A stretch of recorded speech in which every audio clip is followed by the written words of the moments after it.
Pendant que ça se dispute sur le banc, voici l'équipe B de la France. Non, parce qu'on a vu la bande en train de gagner 3-0, leur plus gros problème, c'était tout simplement de savoir qui allait avoir le dernier bout de la barre de chocolat. Je sais pas si on se rend compte de la folie. Entre Désiré Doué qui n'avait pas marqué jusqu'à aujourd'hui avec l'équipe de France, considéré comme l'un des leaders de cette équipe B, et l'énorme prise de responsabilité de sa part, signant un doublé aujourd'hui, aux côtés d'un joueur très critiqué, qui aujourd'hui voulait montrer qu'il veut être dans l'équipe A.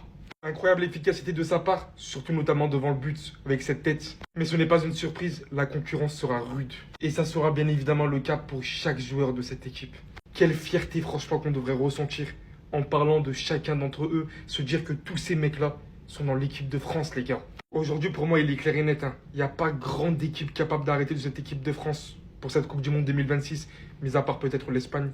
Et on le sait, ça sera un combat très rude. Sans forcer, l'équipe de France remporte contre la Colombie. Et on aurait pu large, mais alors large, marquer beaucoup plus que ça. On est vraiment encore une fois sur une excellente note. Les préparatifs se passent super bien. La Coupe du Monde, ça va être incroyable.